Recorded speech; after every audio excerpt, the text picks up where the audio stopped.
Ok, je considère que c'est un passage de relais. Donc, je prends le relais pour introduire notre échange de ce jour. Euh, je crois que le panel a déjà été présenté. Je ne vais pas faire l'exercice de le présenter pour une seconde fois. Simplement souligner, comme on l'a dit d'entrée de jeu, que le focus d'aujourd'hui est fait sur la République du Congo. Le Congo qui se classe comme la troisième économie sur l'ensemble de la CEMAC et même le troisième pays en termes de taille de population dans cette sous-région. Donc son économie était jusqu'ici largement dominée par le secteur pétrolier en pleine phase mais aujourd'hui, le pays est en pleine phase de diversification et de croissance quand même, diversification de son économie. Donc, nous allons parler de la croissance du marché financier au sein du Congo-Brazzaville. Comment est-ce que nous pouvons contribuer à rendre encore ce marché dynamique? Ce qu'il faut dire, c'est que sur le marché financier, le Congo est quand même assez actif, du moins dans le compartiment obligataire. Aujourd'hui, on a quand même près de 34,9% de l'encours global des titres publics qui sont en circulation sur le marché de la CEMAC, qui sont des titres du Congo. Donc, c'est un pays qui, avec le Cameroun et le Gabon, quand même, sont des émetteurs assez dynamiques sur le marché, même si on estime que le potentiel peut encore être accru. Donc, le panel d'aujourd'hui va nous permettre de répondre à un ensemble de questionnements et de voir dans quelle mesure on peut contribuer davantage à dynamiser ce marché. Je vais commencer peut-être à tout hasard par Monsieur Ngimbok, qui a été présenté déjà, qui est le directeur général de UBA Congo, également vice-président de l'Association des professionnels des établissements de crédit du Congo. Monsieur Ngimbok, bonjour. J'espère que vous allez bien et bienvenue dans notre panel. Bonjour, monsieur. Bon, merci. OK. Alors, je commence avec vous. Comment se porte l'économie congolaise et quels sont les principaux indicateurs macroéconomiques ou bien quels sont les points d'ancrage sur lesquels vous vous appuyez pour faire votre appréciation? OK, merci. Merci pour votre question. En effet, je pense qu'on va beaucoup plus parler chiffres parce que avec les chiffres, on peut mieux apprécier une situation donnée. Donc, sur le plan économique, le Congo affiche une croissance. On passe de 2% en 2023 et je vais rappeler que, bon, il y a plusieurs sources en fonction, n'est-ce pas, parce qu'il y a plusieurs sources qui publie les chiffres, étant entendu que ce ne sont que des estimations.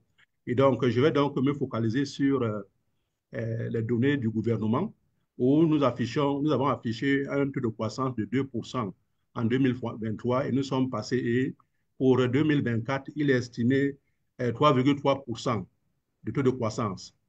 Au niveau, je vais également m'appuyer sur la dernière circulaire, la lettre circulaire de la COBAC par rapport, n'est-ce pas, aux critères de convergence, où le Congo affiche un solde budgétaire positif de 2,6% par rapport au standard de moins 1,5%.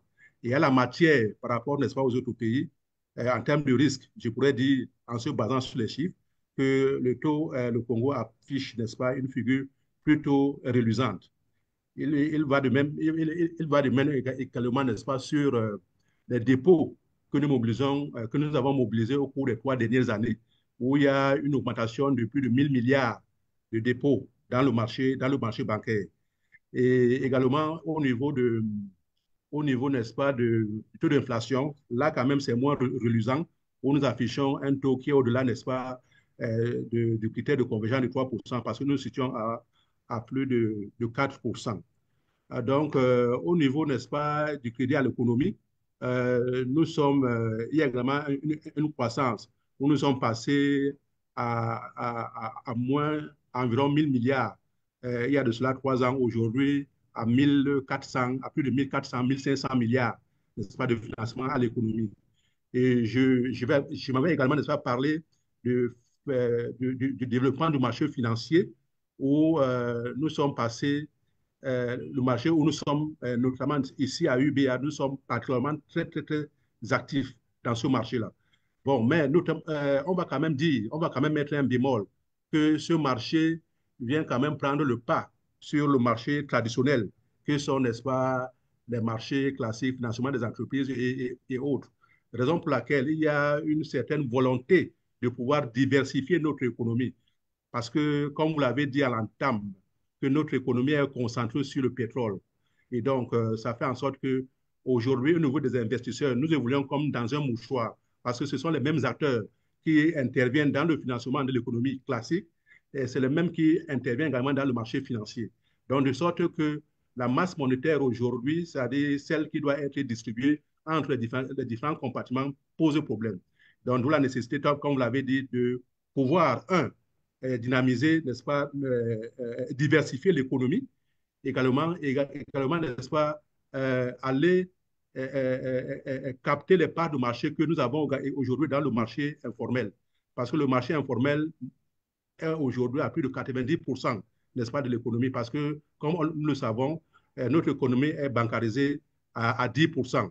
Ça veut dire qu'il y a une grande partie de l'épargne, n'est-ce pas, qui est hors du circuit. Or, pour pouvoir dynamiser le marché financier et intervenir de façon efficace dans ce marché, il faut pouvoir aller, n'est-ce pas, capturer ces dépôts-là qui sont dans le secteur informel, qui pourront donc nous aider davantage à participer dans le marché financier et dans l'économie, dans le financement de l'économie de façon globale. Dans un premier temps, c'est ce que je peux dire, et puis je vous passe la parole. Merci. OK. On peut dire que les perspectives sont quand même réalisantes et on a bon espoir pour l'avenir. Oui, tout est parfait, mais nous sommes dans une dynamique de croissance.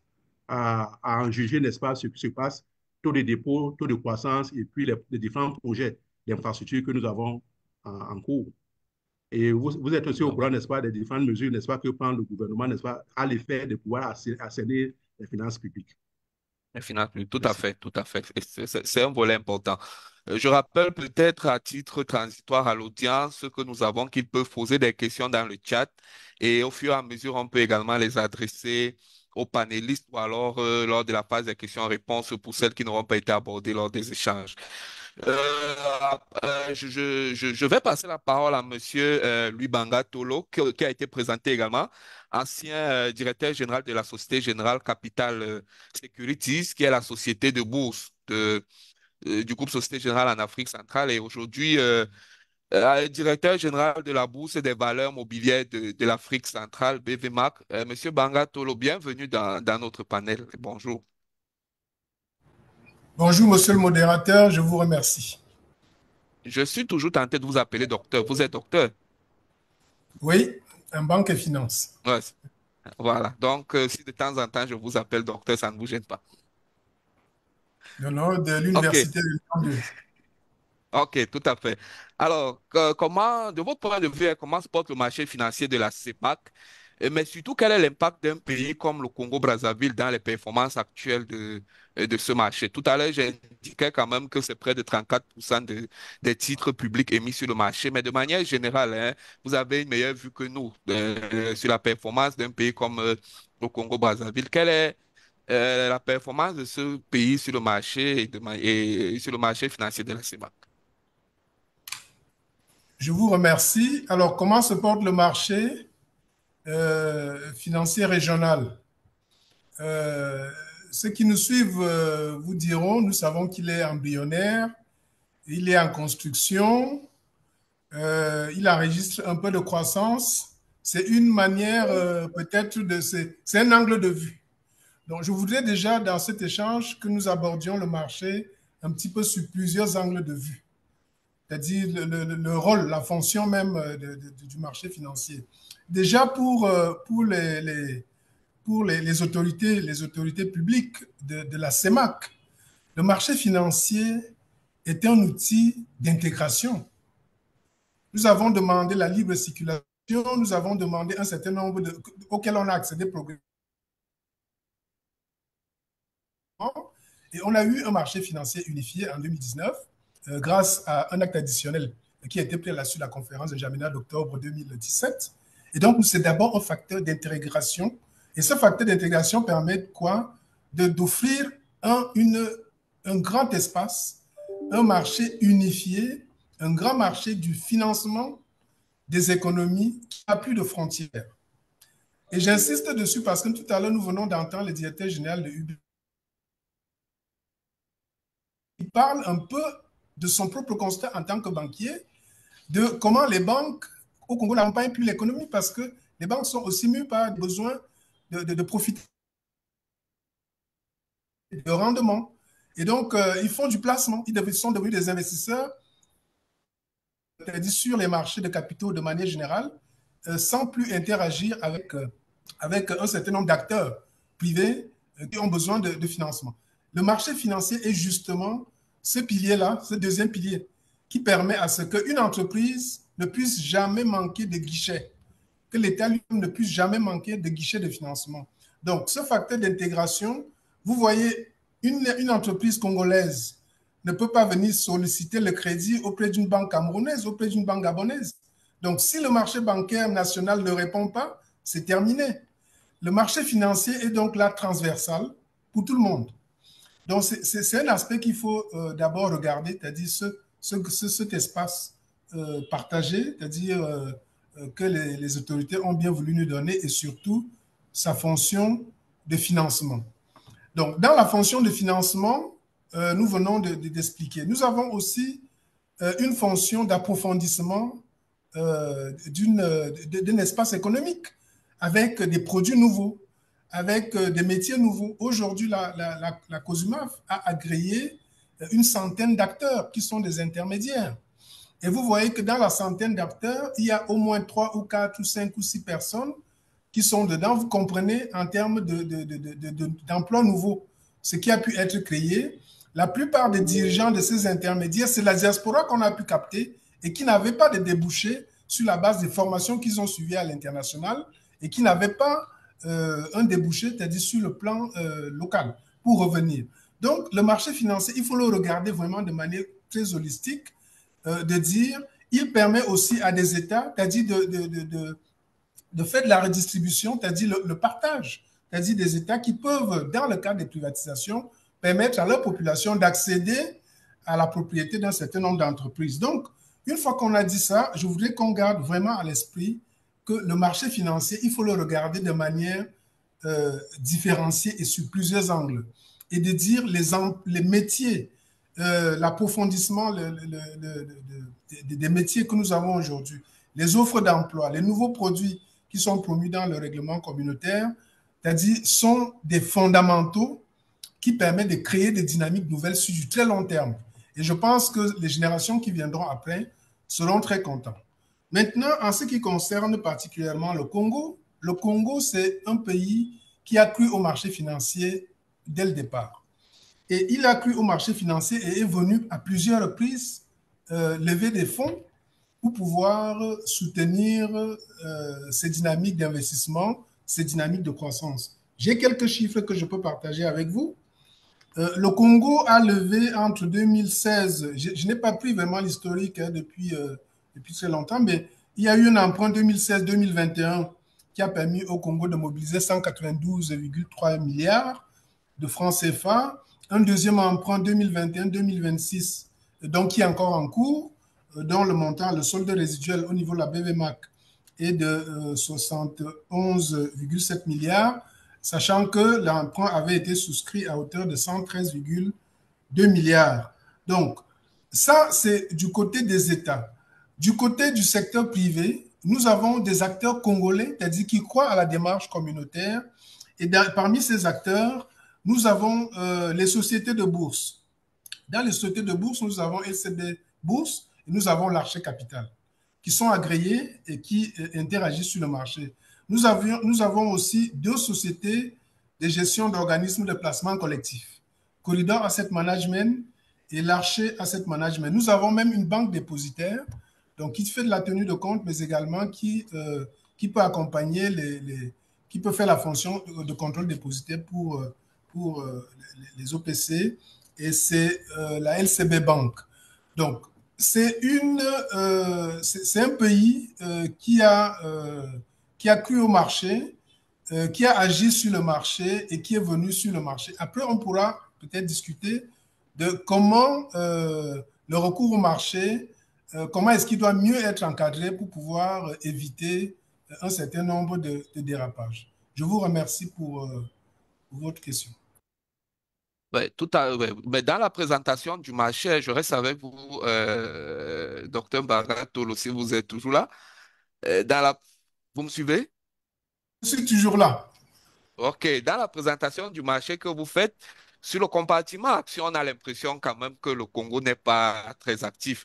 Aucune société du Congo n'est cotée à la bourse et même les recommandations de la CEMA qui demandait à coter au moins trois sociétés d'État à la bourse jusqu'ici n'ont pas été suivies des faits. Qu'est-ce qui justifie ce manque d'engouement? Vous avez une idée de ce qui pourrait justifier ce manque d'engouement du côté du compartiment action? Alors, je pourrais vous rassurer que parmi les 3 pays qui ont donné les listes à la CEMAC, après qu'il y ait eu l'adoption du règlement communautaire sur les introductions en bourse, le Congo figure parmi.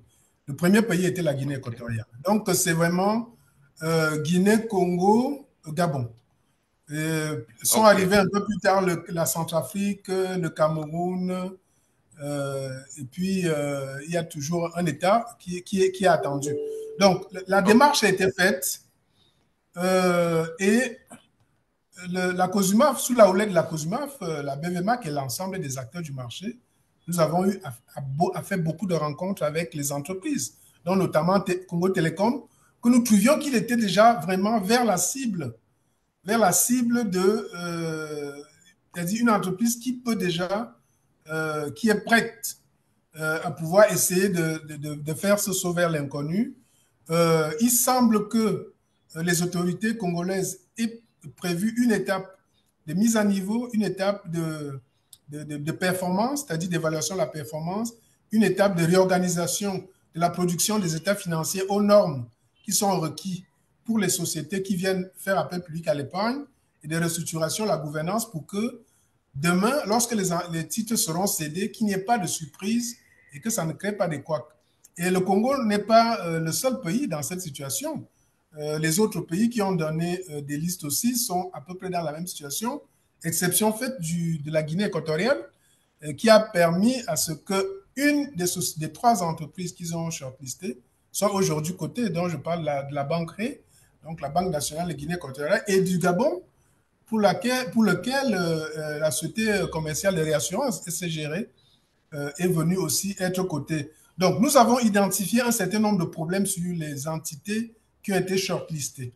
Et nous travaillons avec les États pour pouvoir soit substituer les noms ou alors vraiment une intervention massive, une volonté politique réaffirmée pour que ces entreprises puissent se mettre au standard de transparence, de gouvernance que le marché exige. Donc, le Congo n'est pas le seul de la classe qui se trouve dans cette situation. Bien évidemment, sur les 6 entreprises qui sont cotées aujourd'hui à la bourse, nous avons, la plupart sont de droit camerounais, les 4, et il y a une qui est de droit de Guinée équatoriale et l'autre de droit gabonais. Donc, c'est ce que je Tout à fait. pouvais répondre. Tout à fait. Donc, je vais après vous introduire Monsieur Samuel Roger Mbassa, qui est spécialiste des questions de trésorerie ALM et des marchés de capitaux. Il dispose d'une solide expérience dans le secteur bancaire et également dans le secteur des marchés financiers de la CEMAC, directeur général de la Société Générale Capital Asset Management et Central Africa, qui est la filiale de gestion d'actifs du groupe Société Générale en Afrique centrale. Monsieur Mbassa, bonjour, bienvenue dans notre panel. Bonjour, monsieur Emok. Ouais. J'ai oublié de dire plusieurs fois primé, hein, comme meilleur SPT de la zone CEMAC et félicitations pour toutes ces awards de mérite. Merci beaucoup. Ah, ah, Alors, pour vous, je voudrais quand même qu'on s'intéresse au comportement hein, des investisseurs et des émetteurs sur le marché de la CEMAC. Là, on note quand même que sur le marché de la CEMAC, c'est essentiel. Il y a quand même un léger frémissement de la part des investisseurs. C'est essentiellement des investisseurs institutionnels comme les banques, les assurances, les SVT qui s'intéressent régulièrement au marché financier Tandis que les petits investisseurs comme les ménages et tout le reste semblent ne pas trop s'intéresser à ce marché financier. Alors, qu'est-ce qui fait peur? Est-ce qu'il y a un risque concret sur le marché financier? Pourquoi est-ce que on a l'impression que ce n'est qu'une affaire de l'élite sur le marché financier? Et ça, c'est valable lorsqu'on regarde également le comportement de ces investisseurs sur la place congolaise, qui est notre point d'ancrage d'aujourd'hui. D'accord. En fait, je vous rejoins effectivement sur le fait que aujourd'hui, la base des investisseurs est concentrée principalement sur les investisseurs institutionnels, comme vous les avez cités. Mais il faut quand même dire que il y a eu beaucoup de progrès qui ont été faits sur les dernières années, pardon. Donc, on est quand même passé d'un moment où nous avions pratiquement 100% d'investisseurs institutionnels détenant les titres publics émis par les États de la zone CEMAC à aujourd'hui un peu moins de 80% de titres détenus par les investisseurs institutionnels. Maintenant, ça peut sembler toujours faible quand on se compare aux économies et aux marchés financiers plus développés. Mais ça, c'est en valeur relative. En valeur réelle, on va quand même se rendre compte qu'il s'agit de plus d'une centaine de milliards de titres publics qui sont détenus aujourd'hui par les ménages et par les particuliers. Donc, il y a quand même une mobilisation importante de l'épargne des particuliers, des ménages, de plus en plus vers les produits du marché financier. Évidemment, il y a encore beaucoup de travail à faire dans ce sens.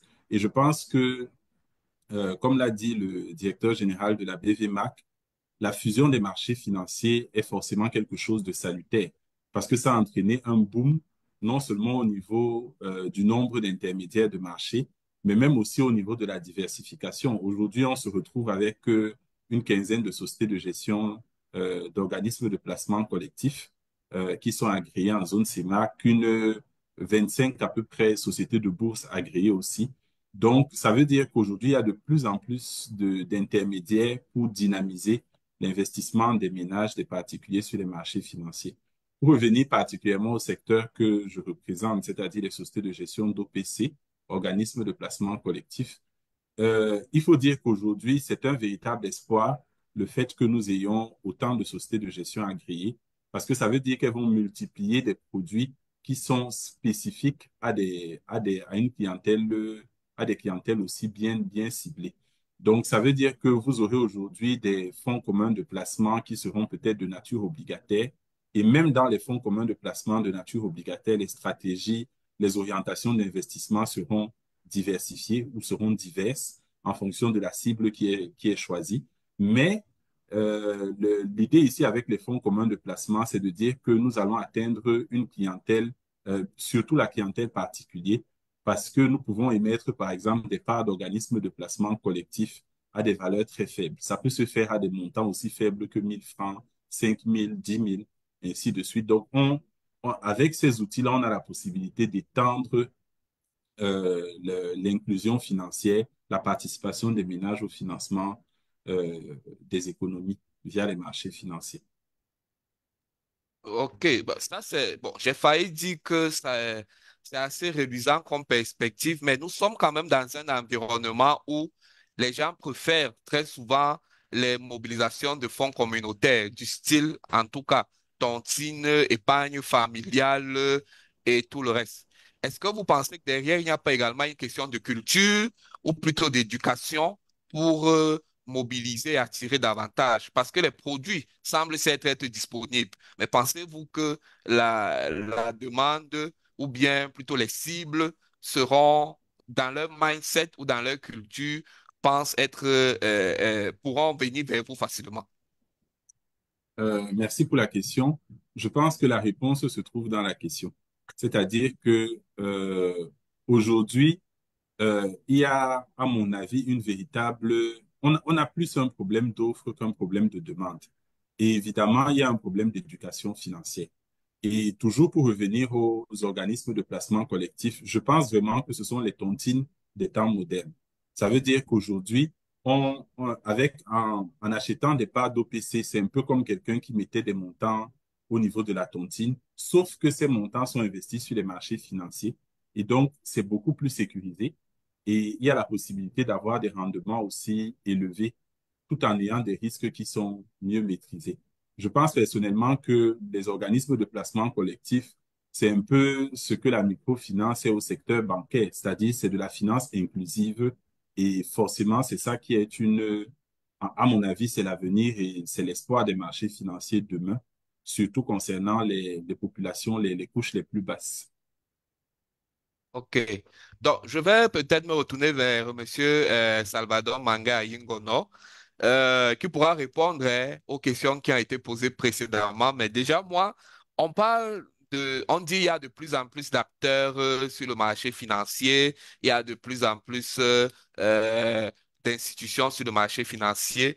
Pour les profanes qui nous suivent peut-être, et qui seraient, puisqu'on parle bien de questions d'éducation, pour les profanes qui nous suivent et qui ne seraient pas aguerris à la question des marchés financiers, quels sont aujourd'hui les principaux acteurs du marché financier dans la zone CEMAC et quels sont, je vais le dire comme ça, ceux qui sont sur la plateforme, ou plutôt sur le territoire congolais? Merci, monsieur le modérateur. Mon intervention va, en quelque sorte, c'est de compléter les deux derniers intervenants en précisant que, d'abord, au niveau de l'Afrique centrale, nous avons 87 acteurs agréés par la COSUMAF à date et 11 sont basés à Brazzaville et à Pointe-Noire. Donc, trois sociétés de bourse, LCB Capital, Archer Capital et puis Premium. Nous avons deux conseillers en investissement financier, Axiom et Aries, et deux sociétés de gestion d'OPC, Corridor et l'Archer Capital Management.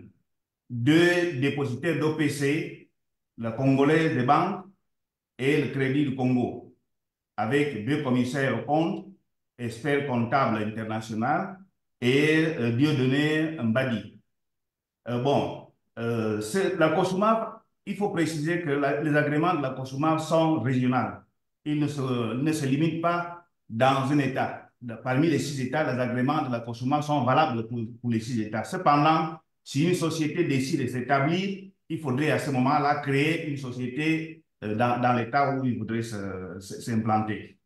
Après avoir dit cela, en concernant à la réponse à la question pourquoi il semblerait que les gens préfèrent des investissements autres que venir au marché financier, nous pensons qu'il y a plusieurs leviers qu'on devrait actionner pour pouvoir remédier à ce problème. Bon, nous avons en base de tout l'éducation financière avec la modernisation des règlements pour avoir des coûts de produits, des infrastructures. Il faudrait donc agir nous sommes en train d'agir au niveau des émetteurs et des investisseurs. Actuellement, la COSUMAF, dans l'ensemble de l'écosystème, on a plusieurs actions qu'on est en train de faire en ce même moment. Par exemple, le panel dans lequel nous sommes fait partie de ces activités, des stratégies de la COSUMAF. Nous avons tous les ans la semaine de l'investisseur, et cette année, on va le faire sur 3 États, le Congo, le Cameroun, donc à Brazzaville, à Yaoundé et à Bangui. La même chose qu'on a fait l'année dernière. Et chaque année, nous avons donc ces assises pour essayer de sensibiliser, de faire l'éducation financière auprès du grand public, en plus des acteurs du marché, pour que ça puisse intéresser la plupart des gens. Cette année, nous avons décidé d'aller plutôt vers les universités pour essayer d'insérer la culture boursière qui va nous aider. Donc, les différents leviers que nous avons mis en place, qu'on est en train d'essayer d'activer pour drainer un peu plus, faire intéresser les gens sur notre marché. Nous avons le renforcement de la régulation qui est en cours, le développement des infrastructures financières, l'éducation financière même autant au centre de tout, la promotion de l'entrepreneuriat, le renforcement des partenaires privés publics, les attractions des investisseurs étrangers dont nous faisons un peu de lobbying. Et on va aussi essayer d'utiliser le fintech et à cela, nous sommes en pourparlers avec des autres places financières pour voir comment ils fonctionnent. Nous pensons que si on ne réussit pas l'éducation financière, beaucoup de gens ne connaîtront pas ce qui se passe exactement dans le marché financier. Alors qu'il y a le marché financier est en train de prendre de l'envol, mais malheureusement, on n'est pas encore trop connu. C'est pour ça que nous sommes vraiment accros pour faire des formations, des rencontres par an. Cette année, en 2024, nous avons déjà eu au moins cinq sessions de travail de cadre de concertation avec les acteurs, les divulgations qui se font la journée de l'investisseur, la semaine, la journée. Enfin, on fait beaucoup d'interventions pour que la population, le grand public, en plus des émetteurs institutionnels et les acteurs, pour que tout le monde puisse savoir ce que c'est enfin, pour que tout le monde puisse avoir la culture boursière. Sans ce levier principal, nous pensons que ça serait un peu plus difficile. Voici ce que je pourrais compléter sur les deux derniers points que vous aviez posés comme question. Merci. Merci, monsieur le secrétaire général. Merci. Alors, je vais revenir peut-être à monsieur Nguimbok. Dans un État comme le Congo, et en tirant les leçons de l'activité du marché financier, activité présente et passée, alors, quel peut être l'apport des institutions financières comme la vôtre? Monsieur Mbassa a donné déjà des éléments que les spécialistes comme les leurs ou comme leur société, euh, en termes de produits, en termes d'accompagnement aux investisseurs, des éléments qu'ils mettent à la disposition. Quel peut être l'apport des institutions financières comme les vôtres pour aider à la structuration du marché financier, notamment dans un pays comme le Congo? OK, merci. En fait, il faut d'abord noter que tout part du niveau de développement de notre système bancaire. C'est la raison pour laquelle je vous ai parlé aujourd'hui, n'est-ce pas, de la mobilisation des dépôts ou de la croissance des dépôts que nous avons dans le système bancaire. Et le système financier peut intervenir à plusieurs titres. D'abord, en tant qu'investisseur, de façon directe, également en tant qu'intermédiaire, parce que il vous souviendra que lorsqu'il y a des opérations d'emprunt obligataire ou alors de levée d'ouverture du capital, n'est-ce pas, la clientèle, c'est nous qui avons la clientèle. Donc, nous participons en tant qu'intermédiaire dans la sensibilisation et puis également dans la prospection des opérations. Je me rappelle que lorsque le premier emprunt obligataire était lancé, nous avons pleinement joué ce rôle, notamment au Cameroun. Et ici, au Congo également, n'est-ce pas, nous jouons ce rôle parce que ces opérations de levée de capital, c'est généralement autant les sociétés de bourse participent, autant également, n'est-ce pas, les banques de façon directe participent. Donc, notre rôle est de pouvoir, il vous souviendra que les banques ont, ils ont des objectifs de profitabilité. Et donc, en fonction des opportunités, n'est-ce pas, qui nous sont offertes, on peut participer de façon directe, n'est-ce pas, en investissant. On peut également, n'est-ce pas, mobiliser notre clientèle à l'effet de pouvoir prendre part, indépendamment au niveau de la culture, parce qu'aujourd'hui, il y avait une certaine frilosité, n'est-ce pas, de la part des ménages tels que vous avez dit. Mais il va de soi qu'au vu de la réussite des premières opérations, cette culture, n'est-ce pas, s'imprègne au fur et à mesure. Parce qu'on se demandait, lorsque les premiers emprunts ont été lancés, on se demandait si l'État était en mesure, n'est-ce pas, de payer. Mais l'État a montré aujourd'hui, n'est-ce pas, sa performance en termes de respect des engagements, en termes, n'est-ce pas, de réaliser. C'est vrai qu'aujourd'hui, n'est-ce pas, nous avons un problème au niveau, n'est-ce pas, de la transparence des investissements réalisés par la levée des capitaux. Parce que c'est ce qui va encore rassurer davantage les populations. Lorsque les capitaux levés, nous avons des utilisations palpables qui permettent de rassurer les populations quant aux financements qui ont été levés. Donc, pour me résumer, c'est que les banques, en fonction, n'est-ce pas, de leur stratégie et en fonction, n'est-ce pas, de leurs fonds, participent de façon directe et également, n'est-ce pas, mobilisent, n'est-ce pas, leur clientèle à l'effet de prendre part, n'est-ce pas, dans ces opérations-là. D'où la nécessité, n'est-ce pas, pour l'État, pour les investisseurs souverains, de pouvoir, n'est-ce pas, utiliser à bon escient les capitaux, n'est-ce pas, qui sont levés pour rassurer davantage les populations et même, n'est-ce pas, les investisseurs directs, les les établissements financiers que nous sommes. Parce que, comme vous savez, l'État, l'investisseur souverain, il est là pour pouvoir rassurer la population, pour donner du tonus, n'est-ce pas, au développement du pays. Pour les sociétés privées, généralement, comme vous le savez, pour les sociétés privées, vous savez qu'il y a un certain nombre de conditions qui sont requises pour pouvoir participer au marché financier.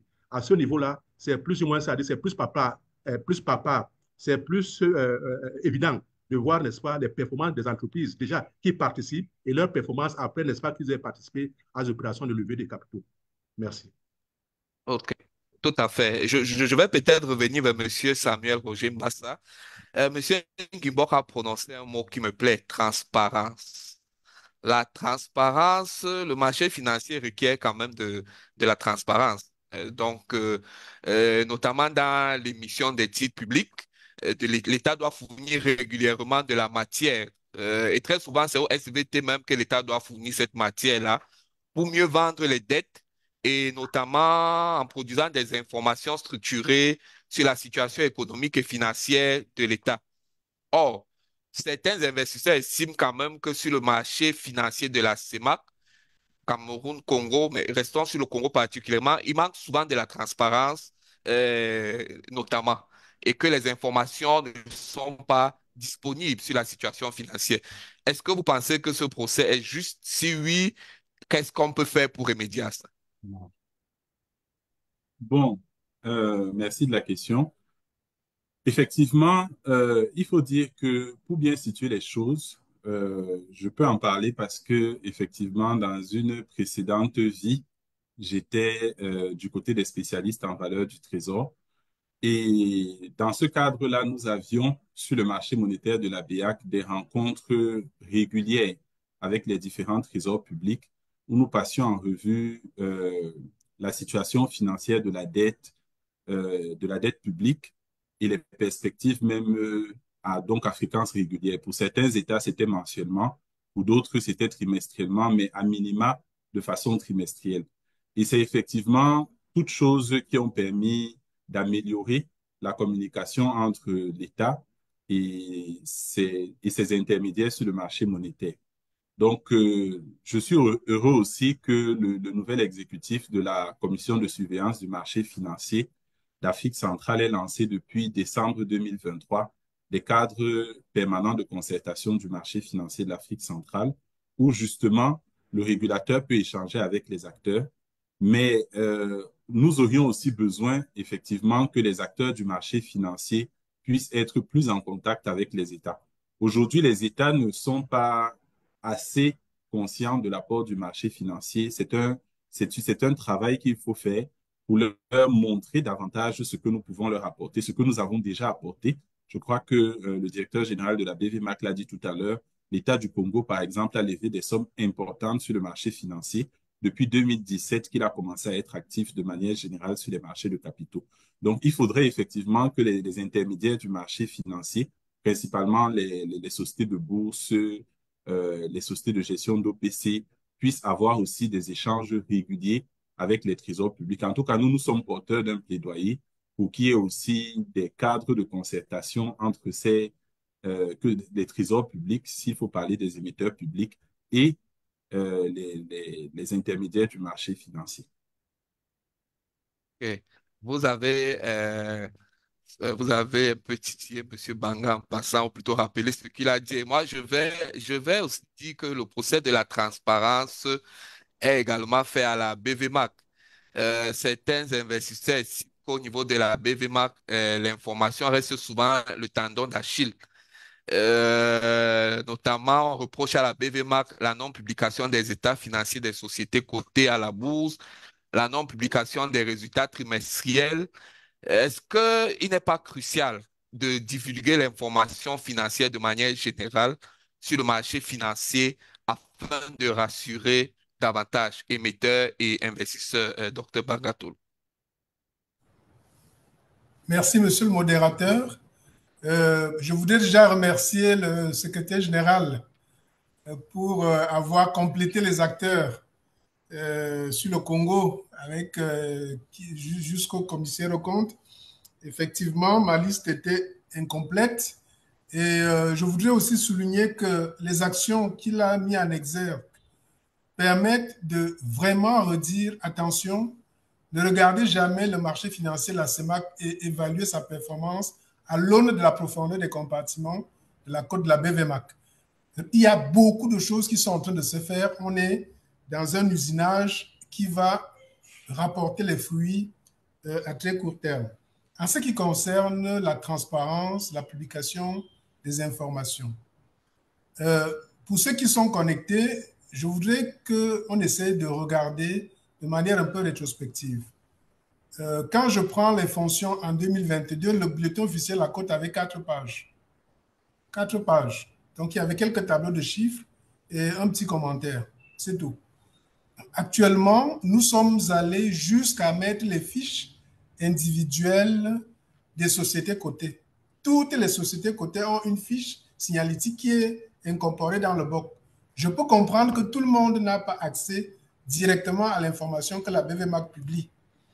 Peut-être ils ne savent pas comment le faire parce que aussi la distribution est réglementée. Tout le monde n'a peut-être pas accès, mais ceux qui ont vraiment besoin d'avoir n'importe quelle information peuvent déjà se rapprocher de la BVMAC et notamment les hommes de médias. Je peux déjà donner cette information. La deuxième chose, c'est que quand on dit que l'information n'est pas disponible, il faut savoir que nous vivons avec les moyens de notre temps. Lorsque j'ai mis sur le site de la bourse, pour moi, c'est fini, c'est disponible. Donc, on va m'opposer qu'on n'a pas vu, je ne sais pas, dans Cameroun Tribune, dans ceci. Non, c'est disponible. J'ai mis sur un site Internet. J'ai mis sur une plateforme que nous avons, une application que nous avons. Nous avons posté dessus. Donc, c'est vraiment un problème. Il faut que les acteurs se parlent, qu'on se pose des questions. Mais je sais aussi que ce qui peut être vendeur, c'est souvent certains titres au niveau de la presse qui peuvent permettre à ce que les gens aient envie d'aller lire ce qui est dit à l'intérieur. Et pour terminer, je dirais que vous avez bien parlé de l'information des sociétés cotées. Parce que déjà, la BVMAC, en ce qui la concerne, la BVMAC publie chaque année, depuis 2022, nous publions chaque année notre rapport annuel. Et je pense que ça sert beaucoup les lecteurs. Nous ne cachons rien. Nous avons une situation financière difficile. On ne la cache pas, on l'expose. Je me souviens même la première publication du rapport de 2021, quand j'ai pris le poste, j'ai même été appelé par le régulateur qui m'interrogeait pour savoir s'il n'y a pas une fuite. On dit que les états financiers de la BVMAC sont dehors. Il semble que vous affichez des pertes de ceci. Il s'est passé quoi? J'ai dit non, on a publié, on n'a pas, c'est pas une fuite. Nous disons, nous faisons la transparence. Donc, ce que nous avons fait, c'est que nous sommes allés voir les entreprises une à une. On a parlé avec ces entreprises pour leur dire, ça, vous ne pouvez plus tenir de ne pas satisfaire aux obligations réglementaires alors que vous êtes une entreprise cotée. Donc, chaque fois qu'il y a une assemblée générale où vous avez des comptes intermédiaires, ainsi de suite, vous nous les envoyez, nous les publions. Et si vous avez remarqué, ces derniers temps, la presse est en train de parler un petit peu des performances des entreprises à mi-parcours. Ce sont des informations que nous avons mis à la disposition parce qu'elles nous ont été données par les entreprises. Avant, nous avions du mal à récupérer ces informations. Ces informations nous viennent déjà naturellement et ça permet aussi à des investisseurs de savoir qu'ils n'ont rien à cacher. Ce qui sera présenté à la fin dans une assemblée générale, ils l'ont suivi. Donc, en réalité, ce que je pourrais vraiment, en termes de conclusion, c'est de dire que nous ne sommes pas dans une logique d'opacité, c'est-à-dire au niveau de la BVMAC, ni de la COSUMAP, ni des acteurs du marché. On n'est pas dans une logique d'opacité, mais l'éducation boursière, l'éducation financière, elle est valable aussi pour les entreprises, y compris celles qui sont cotées, celles qui doivent venir sur le marché. Ce n'est pas seulement du côté des investisseurs, qui d'ailleurs nous ont montré qu'ils sont plutôt prêts à acheter presque tout ce qu'on leur présente. Donc, je crois qu'elle concerne aussi les grands directeurs financiers auprès des investisseurs institutionnels, dans les banques, dans les entreprises, et ainsi de suite, au niveau des sociétés qui sont aussi cotées. Monsieur le directeur général, est-ce à dire qu'aujourd'hui, sur le site de la BVMAC, on peut avoir accès au prix des actions, au volume des opérations, aux ordres et tout le reste? les investisseurs peuvent avoir accès facilement à ces éléments via le site de la BVMAC. Absolument. Si vous voulez, même on fait un test pour les participants pendant que nous y Non, sommes. Non, non, non, je veux dire, pendant que nous y sommes, certains peuvent aller regarder et pouvoir venir témoigner ok. sur la plateforme. En tout cas, Donc, notre audience nous suit.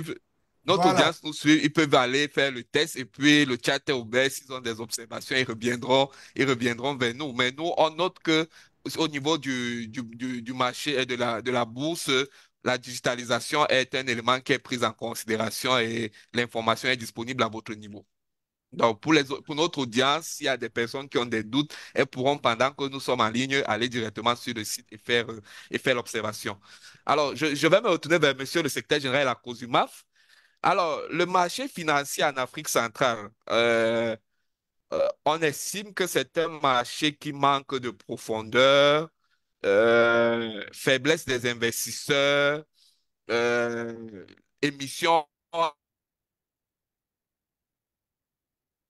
essentiellement des titres publics, dans la plupart des cas, mais de manière générale, c'est un marché que certains estiment pas suffisamment liquide. Et ils estiment que c'est la raison pour laquelle les investisseurs préfèrent tourner le dos pour aller vers des marchés un peu plus liquides, où tout est dynamique, où c'est assez dense. Est-ce que vous pensez que on ne pourrait pas trouver des moyens, la COSUMAF, pour accompagner ce marché financier, pour accompagner les acteurs du marché et à rendre davantage dynamique et liquide notre marché? Merci, monsieur le modérateur. Je crois que sur ces questions, d'abord, il faudrait qu'on voie réellement ce qu'on n'entend pas marché plus dynamique, plus structuré. Mais nous pensons, notre vision est que pour la dynamisation du marché, euh, nous avons mis en place, on est en train de mettre en place certaines structures, un certain dynamisme pour booster notre marché. Maintenant, nous avons constaté, par prudence, il y a la prudence des investisseurs. On peut donc parler des banques, des assurances, de la retraite. Il faudrait savoir que le marché financier, c'est un marché à long terme. Et c'est un marché dans lequel nous tombons dans la soucoupe où je disais qu'il y avait une manque de la culture boursière. Si les investisseurs comprennent, encadrent bien la différence entre le marché monétaire et le marché financier, sans aller voir dans d'autres places boursières hors de nos frontières, ils comprendraient bien l'intérêt de lancer le marché financier qui est porté à court et à long terme, moyen et long terme.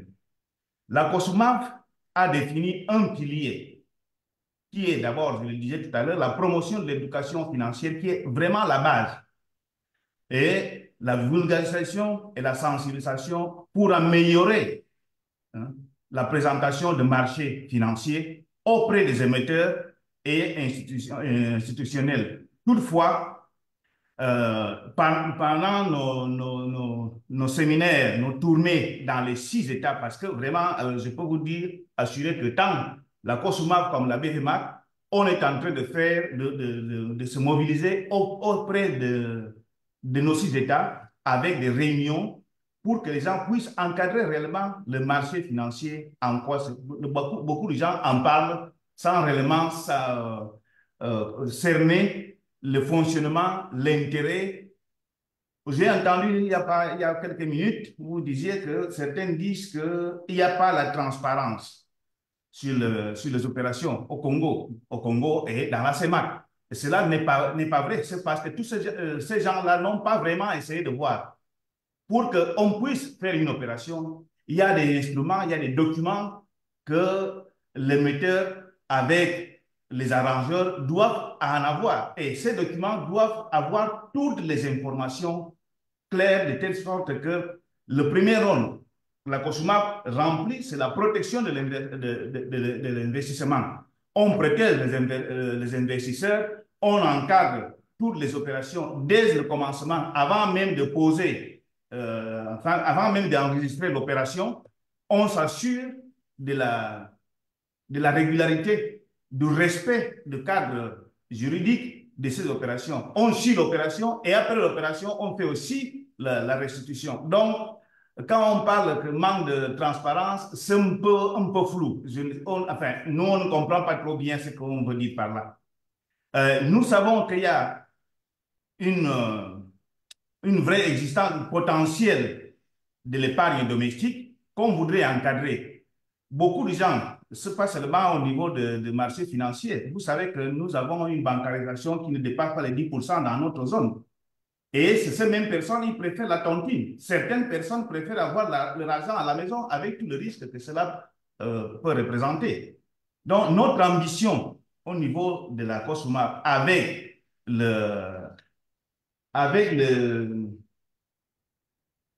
les organismes centraux tels que le dépositaire central, la BVMAC, la banque de règlement accompagnant avec la COSUMAP, nous avons donc l'ambition de favoriser l'éclosion de notre marché dans l'écosystème, avec un écosystème favorable auprès de la CEMAC. Et nous ne comprenons pas trop bien pourquoi, avec tout ce qu'on fait comme activité, on n'arrive pas à avoir enfin, des résultats. Peut-être qu'il faut qu'on insiste. Le marché de notre sous-région actuelle, il est vraiment embryonnaire. Ça fait pas longtemps par rapport à l'Afrique de l'Ouest qui compte des années. Nous avons vraiment fait un saut qualitatif au niveau des instruments que nous sommes en train de mettre en place. On prévoit même des instructions par rapport à un marché qui va évoluer. Donc, je crois que nous sommes dans la bonne voie. Il faut tout simplement qu'on persiste, qu'on continue à essayer d'encadrer, à essayer de changer la société. Il est vrai, une chose est vraie. Il est plutôt facile. C'est pour ça que nous tournons vers les étudiants. Quand on a déjà des habitudes, mon père et mon grand-père, c'est difficilement qu'on pouvait le convaincre d'avoir un compte en banque. Donc, au jour d'aujourd'hui, nous avons déjà une bonne population qui travaille avec des outils, Orange Money et autres. Les gens envoient de l'argent. C'est déjà une partie de l'éducation financière qui va aboutir à quelque chose. Quand on va leur dire que, bon, au lieu d'utiliser votre argent dans la tontine, si vous achetez des actions, vous gagnerez tel ou tel truc, ils vont venir vers nous. Donc, je crois que nous sommes dans la bonne voie et on ne peut pas affirmer que le marché financier de l'Afrique centrale manque de profondeur. On vient de naître. On ne peut pas courir au bout d'un an, de 6 mois de vie. Oui, oui, mais est-ce que c'est pas aussi parce que la structuration du marché n'est pas achevée? Parce que d'aucuns estiment également qu'il y a plusieurs structures de marché essentielles qui sont soit embryonnaires, soit n'existent pas. On peut notamment faire référence au fonds de garantie qui, sauf erreur de ma part, n'existe pas. Et même à la chambre de compensation, dont on peut dire le fonctionnement est assez embryonnaire. Donc, est-ce que ces institutions qui ne sont pas également achevées ne sont pas de nature à freiner la progression et la profondeur de notre marché? Monsieur le modérateur, sur ce point, je suis un peu gêné parce que je ne comprends pas que quelque chose qui n'existe pas encore peut freiner. Nous n'avons pas encore ni la chambre de compensation, ni les fonds de garantie. Mais nous avons déjà pris des avances en prévoyant des actions, en prévoyant encadrer ces deux structures qui pourraient être mises en place. Pour le moment, ils ne peuvent pas freiner parce que nous n'avons pas encore dans notre marché. Or, on a déjà, je vous ai cité tout à l'heure, tout ce qu'on est en train d'encadrer avec les organismes centraux. Donc, là, je crois que, vous m'excusez, hein, mais je crois que c'était un faux débat. Quelque chose qui n'est pas encore là ne peut pas freiner. Comment ça agit comment pour freiner notre marché? Non, mais nous sommes d'accord que le fonds de garantie est de nature à rassurer les investisseurs en cas de défaut de paiement, par exemple. Quand notre marché sera plus évolué, on mettra ces outils. Ils sont déjà prévus. Mais pour le moment, ils ne sont pas ne sont pas opérationnels parce que, enfin, ne représentent pas un frein. Représenter un frein, ça veut dire que nous sommes en train de l'appliquer et que ça freine, mais pour le moment, ça n'existe pas, ça ne peut pas représenter un frein pour notre marché. Mais c'est une perspective en tout cas, puisque c'est prévu quand même par les textes. Alors, Merci. je reviens peut-être vers Monsieur Vincent Guimbog au hasard. Alors, on n'ignore pas que les PME quand même constituent une couche importante des émetteurs potentiels. Euh, Comment le marché financier entend-il accompagner les PME? Peut-être déjà le secteur bancaire entend-il accompagner les PME vers le marché financier, puisque c'est à vous de capter très souvent, on va le dire comme ça, la bancarisation, l'épargne, d'encourager la bancarisation de ces PME, de capter l'épargne et peut-être de les orienter vers les investissements. Comment est-ce que vous envisagez d'accompagner ces PME au Congo pour les orienter dans les investissements sur le marché financier? OK. Bon, il faut d'abord dire, c'est-à-dire, on le dit, on le redit, que le marché financier est embryonnaire. Et de façon globale, nos économies sont jeunes, hein. Nos économies sont très jeunes. Et vous connaissez les exigences en matière pour être émetteur dans le marché financier. Et vous connaissez aussi la réalité de la structuration et de l'organisation de nos PME, PMI, qui déjà peinent à pouvoir lever les capitaux dans le financement classique, à cause, n'est-ce pas, du problème de gouvernance, problème, n'est-ce pas, de la production, n'est-ce pas, des États. Il n'y a pas beaucoup d'entreprises, ou alors des PME, qui peuvent remplir les conditions pour pouvoir lever les capitaux au niveau, n'est-ce pas, du marché financier. Vous savez que le marché financier, ça, c'est un cran au-dessus, n'est-ce pas, du marché classique.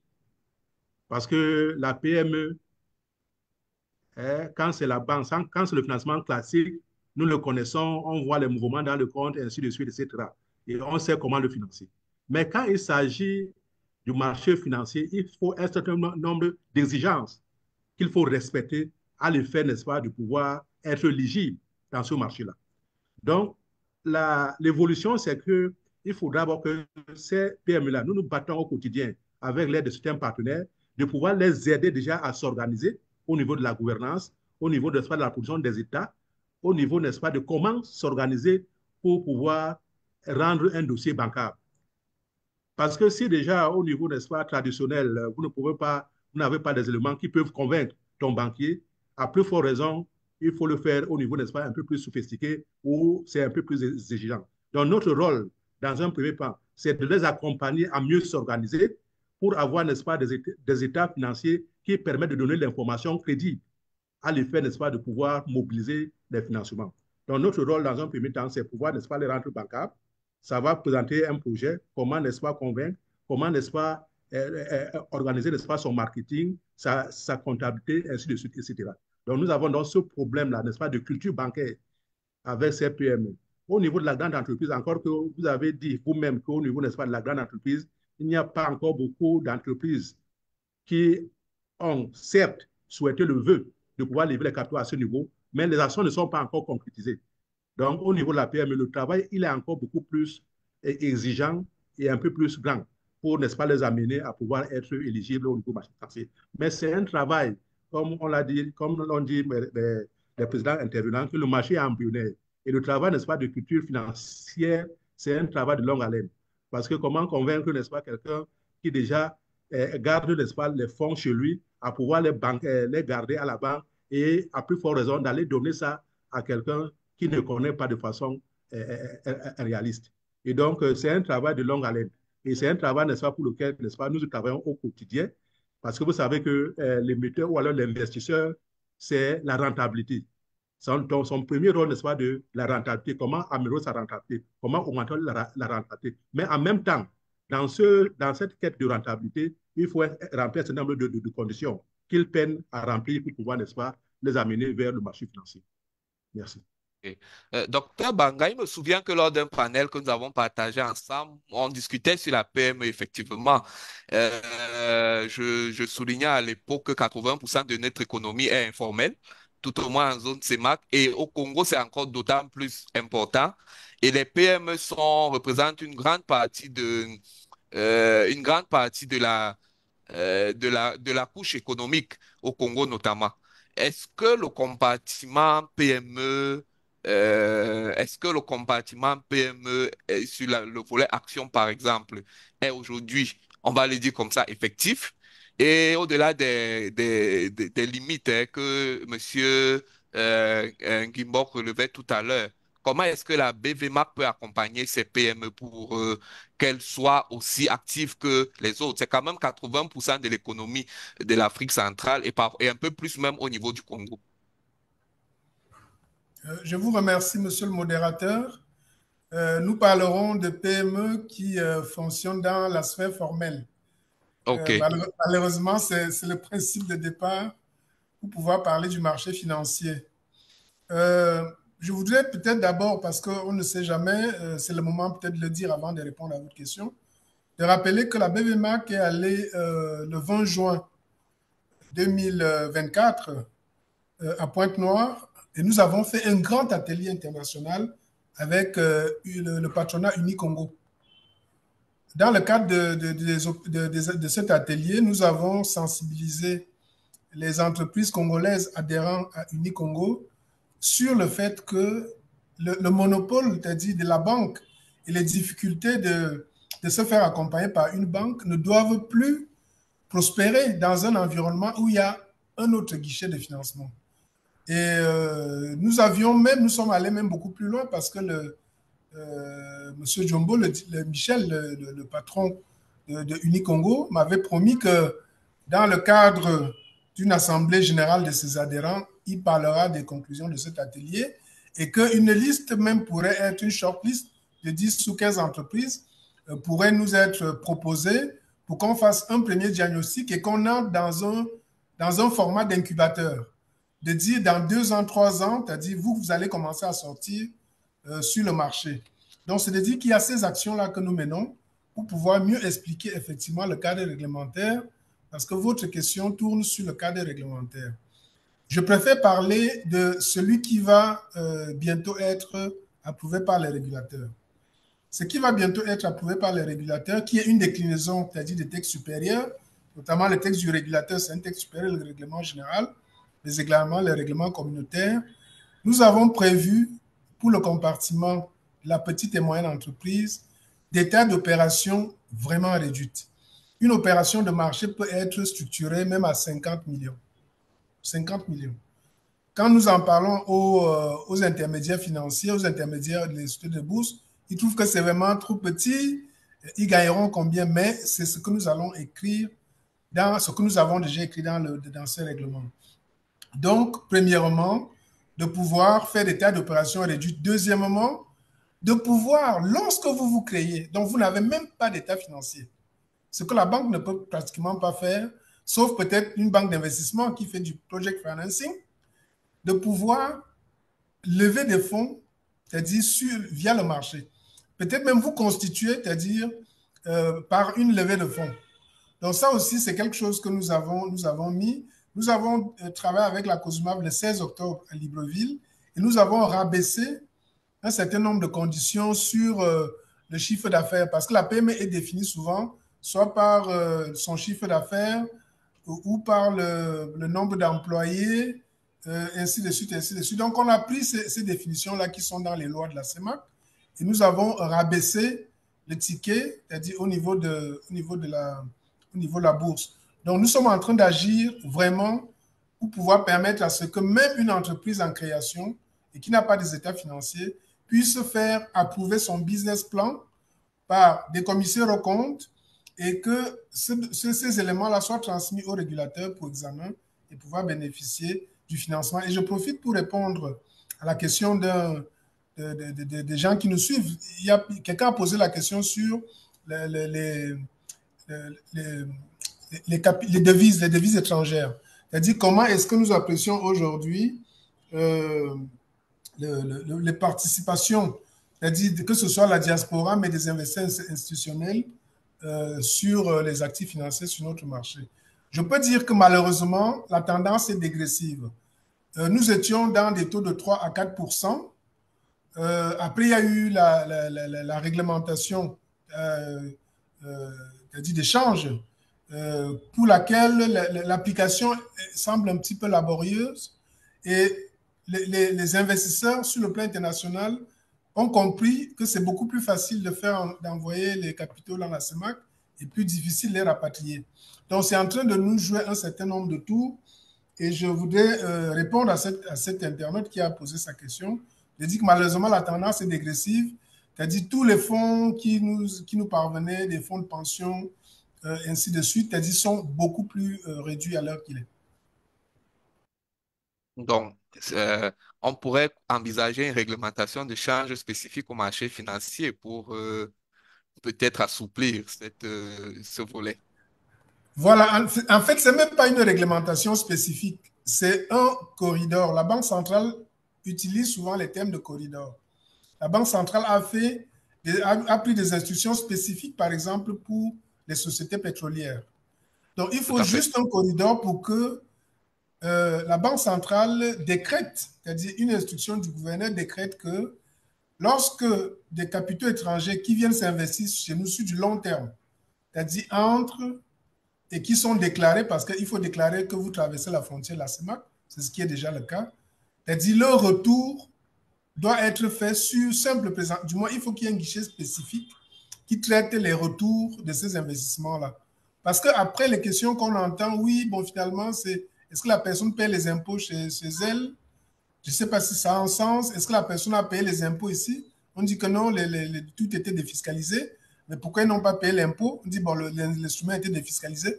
Donc, il y a tellement de questions qui, dans la libre circulation des capitaux, généralement ne se posent pas. Mais les écueils aujourd'hui sont là et nous pensons que ce n'est même pas une nouvelle réglementation qu'il faut rédiger, mais tout simplement que la Banque centrale accède à l'idée de mettre en place un guichet, un corridor spécifique pour tout ce qui est investissement direct étranger en valeur mobilière dans la zone CEMAC. Ok, désolé, j'ai une petite coupure là où je suis. On vous voit très bien. Ok, merci. Alors, donc vous avez dit qu'il faudrait envisager un corridor un peu comme ça a été fait pour le secteur extractif pour faciliter, on va dire comme ça, le retour des fonds des investisseurs sur le marché financier. Et je partage effectivement votre point de vue parce que la réglementation de change parfois apparaît comme, on va le dire entre guillemets, comme un frein parfois lorsque les investisseurs ont le sentiment qu'ils n'auront pas facilement de retour, des sommes qu'ils ont placées sur le marché financier.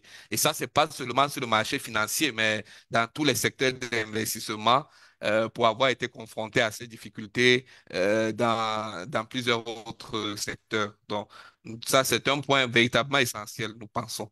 Peut-être que la COSUMAF et la BBMAC ensemble pourront préparer un plaidoyer vis-à-vis de la BEAC pour obtenir ce corridor facilement. Ce serait un grand point et une grande avancée pour qui rassurerait les investisseurs étrangers.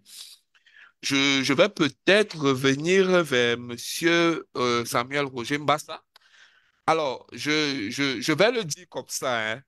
Est-ce que la difficulté pour booster le marché financier du Congo ne réside pas également dans le fait que c'est une économie qui est tournée vers la consommation et pas vers l'investissement? Tout au moins, hein, ceux qui résident sur ce territoire. D'accord. OK.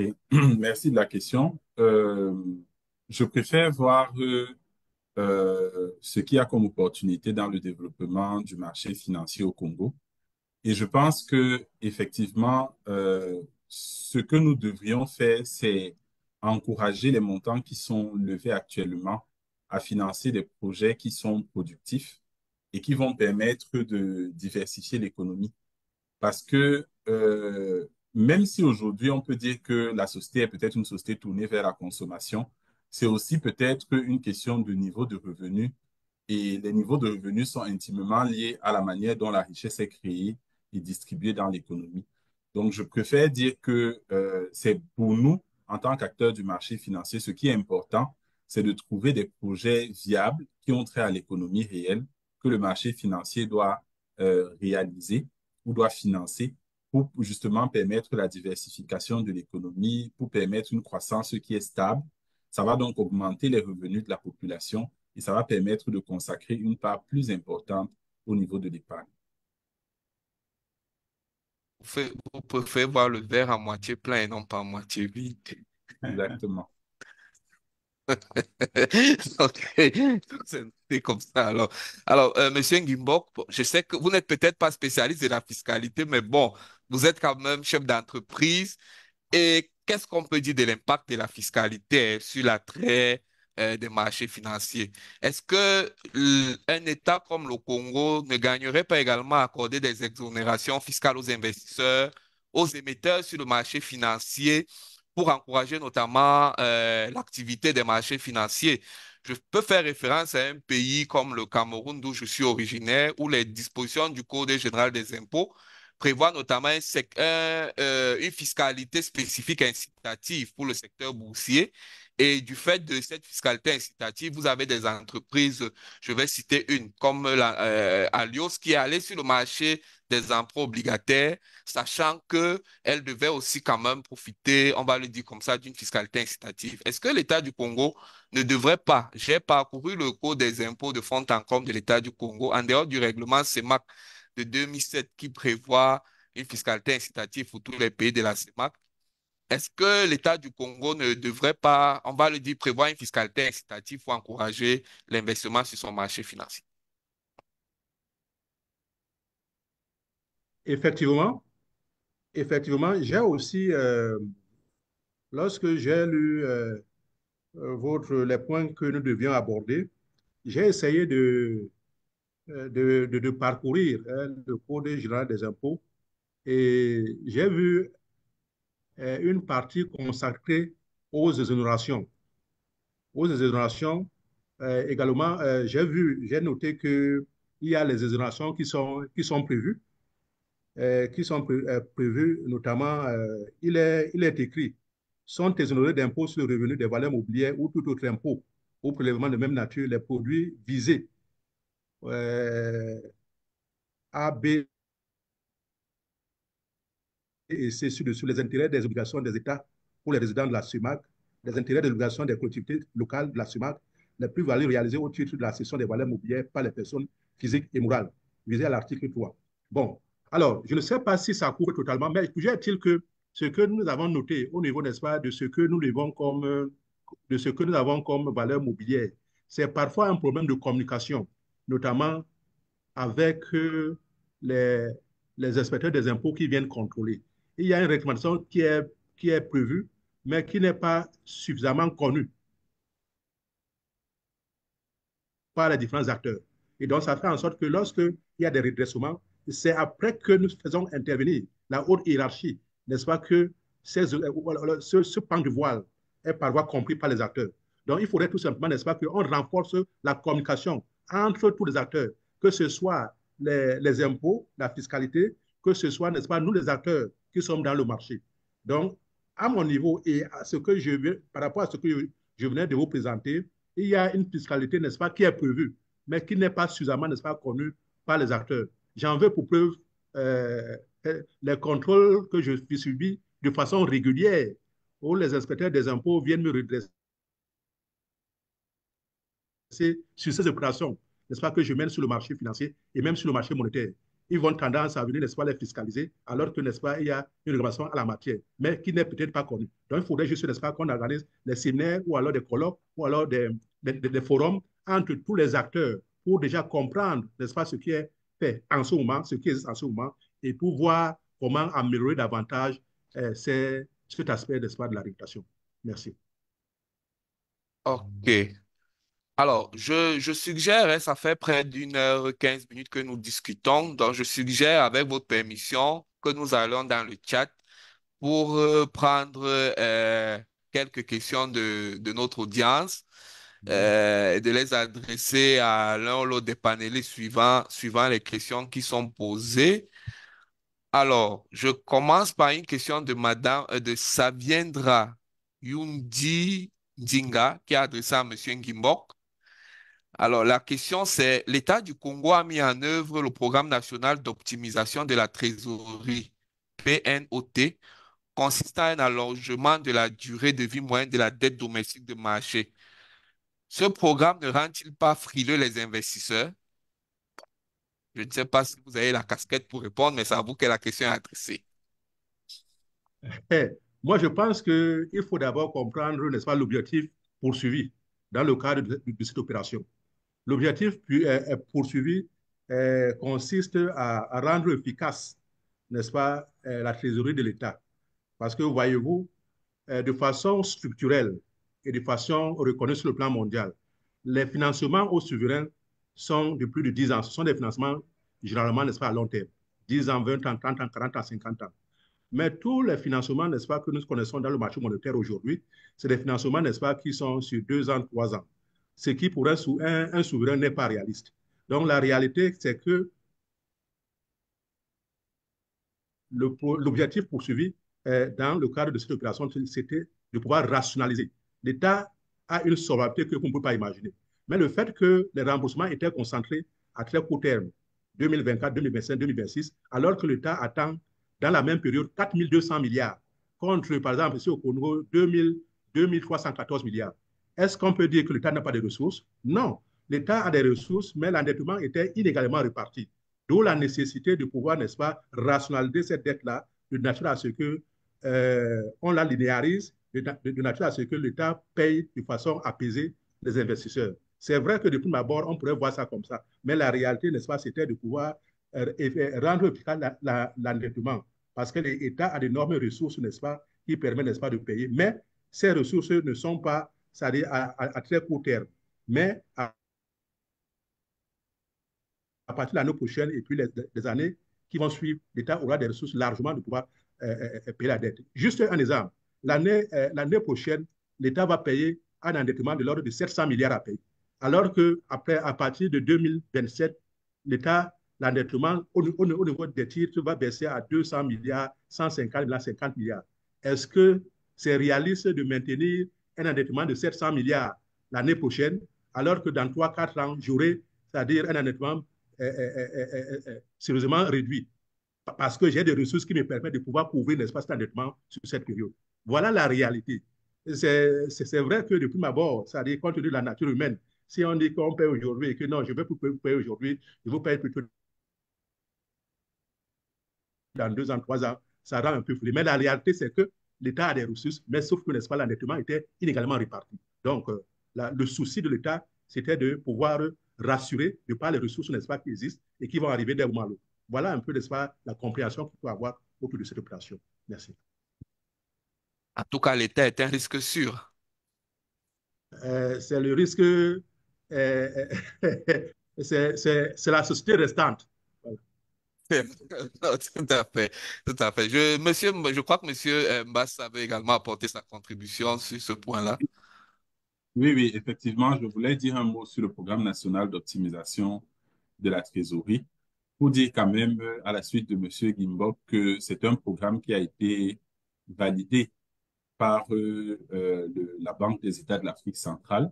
Donc, il y a eu une lettre d'accompagnement du gouverneur et par la Commission bancaire de l'Afrique centrale aussi. Donc, c'est un programme effectivement qui permet d'alléger la charge de l'État parce que M. Gimbok l'a dit, du Congo a 2314 milliards d'encours de titres actuellement, dont 62% tombent d'ici fin 2026, donc sur les 2 prochaines années. Et ça se faisait donc une charge financière trop importante pour l'État. Donc, je pense plutôt qu'on peut voir ça comme une bonne nouvelle, même si les agences de notation et le FMI y voient quand même aussi des possibles risques au niveau de la liquidité de l'État, parce que il faut dire aujourd'hui que le service de la dette couvrait 60% des recettes de l'État. Mais il faut aussi voir quand même que dans ce programme d'optimisation de la trésorerie, euh, l'État a fait passer tous les BTA qu'il émet maintenant sur des maturités de 52 semaines. Donc, il n'y aura plus d'émissions à 13 et à 26 semaines comme par le passé. on peut se demander aussi effectivement si en termes de gestion de la trésorerie, est-ce qu'il ne fallait pas tout de même garder une marge sur des émissions plus courtes? Mais globalement, je pense que c'est un programme qu'il faut saluer dans l'idée de la réforme, dans l'idée d'allonger les maturités de la dette de l'État.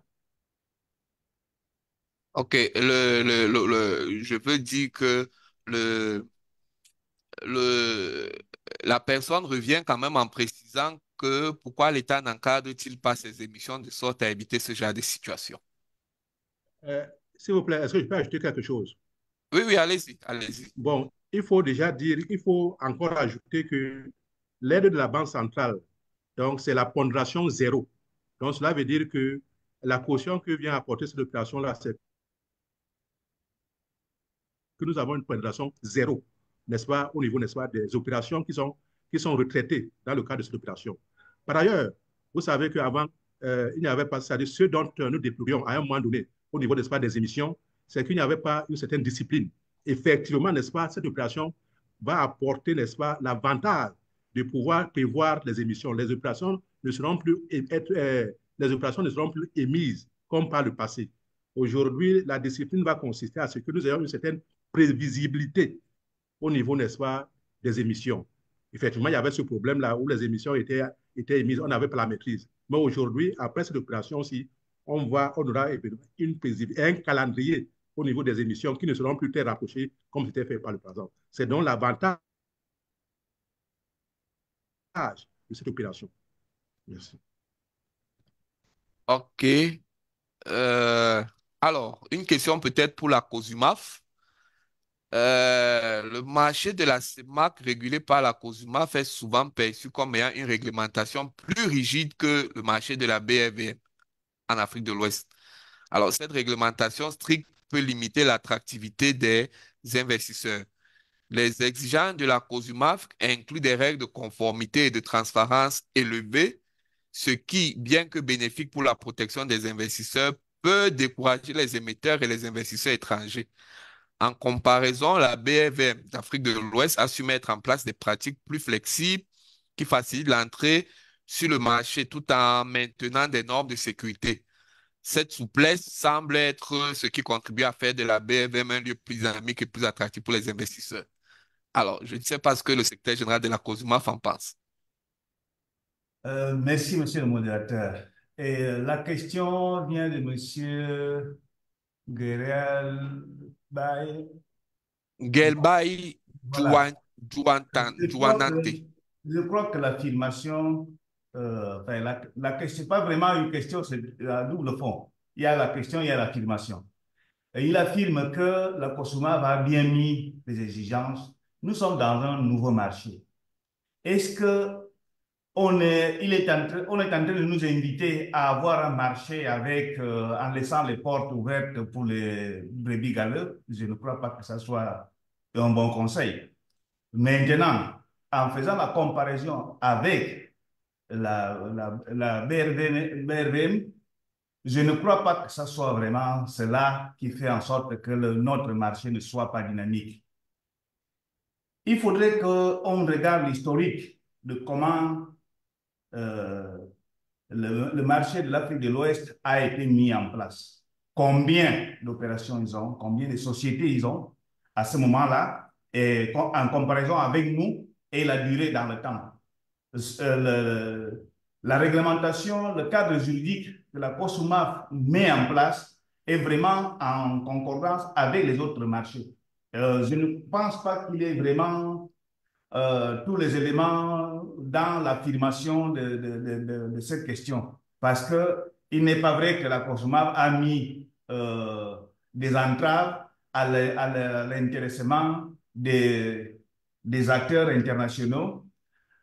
Tout simplement, il faudrait peut-être aussi se rappeler qu'il vient d'y avoir un débat sur la difficulté de règlement de change qui ne permet pas, n'est-ce pas, de rapatrier des fonds, des devises pour les investisseurs étrangers. Dès qu'on aura ce corridor que monsieur le directeur général de la BVMAC vient de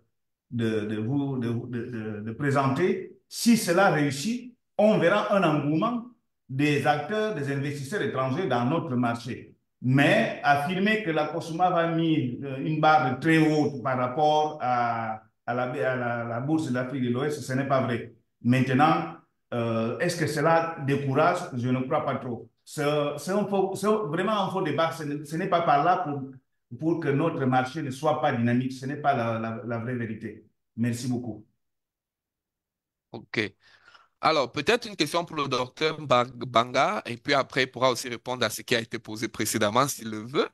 Si on si on se limite aux récents emprunts obligataires émis sur le marché de la CEMAC, donc les actions, les emprunts émis ou bien les actions en cours, nous pouvons constater l'absence d'un compte séquestre, ce qui ne procure pas une totale assurance aux investisseurs. Êtes-vous de cet avis? Alors, l'absence du compte séquestre, je ne sais pas sur quelle opération la personne, je ne sais pas si c'est l'émission de l'État du Congo, je ne sais pas. Ce qu'il faut bien comprendre, c'est qu'à un moment donné, je crois que c'était en 2020 et 2021, le Congo a sorti presque 200 milliards de la cote de la BVMAC, c'est-à-dire pour le transformer, c'est-à-dire ils ont fait un rachat de titres. Donc, ils ont émis des OTA, et ces OTA-là ont servi à racheter les titres qui étaient à la bourse, qui sont sortis du marché. Et je pense que sur le pourcentage que vous avez donné tout à l'heure, sur 36% des encours, en fait, sur le marché financier, donc à la BVMAC, le pourcentage du Congo, c'est 6% des encours. 6%, tout simplement. Et ça représente 71 milliards. Donc, je ne sais pas s'il parle d'abord du Congo ou s'il parle de manière générale. Alors, le Je compte pense que c'est de séquestre, manière générale, hein. voilà. Le compte séquestre, c'est quoi exactement? Le compte séquestre, c'est une demande d'une classe d'investisseurs institutionnels qu'on appelle les banques. Les banques ont commencé à demander que les États ouvrent un compte séquestre parce que les États ne respectaient plus les 4 critères de convergence. Quand vous respectez les 4 critères de convergence, vous êtes noté triple A dans notre zone et votre pondération est automatiquement de 0 dans les lignes des banques. Parce que vous voyez, quand une banque peut prendre 50 milliards sur un État et qu'on lui demande de mettre 50 milliards de fonds propres en face, c'est-à-dire que vous ne pouvez pas faire deux opérations sur une année. Si la pondération est 0, même si la banque prend 1000 milliards, ça n'a aucune incidence sur sa pondération. Donc, le compte séquestre est venu comme l'alternative que la Banque centrale et la COBAC, d'ailleurs, ont proposé pour dire si un État ne respecte pas les critères de convergence, il peut ouvrir un compte séquestre dans les lignes de la Banque centrale, au niveau de la direction nationale. Et ce compte séquestre, c'est un document qui est encadré par une convention de compte séquestre qui est rédigée par la Banque centrale. Et à travers cette convention, la Banque centrale demande à l'État de signer, qui lui donne plein pouvoir de puiser dans le compte unique du Trésor, d'approvisionner un compte de séquestre et de pouvoir payer les obligataires en débitant ce compte séquestre sans plus attendre une autorisation du ministre des Finances. Donc, c'est une classe d'investisseurs qui sont les plus gros qui ont fait cette demande-là.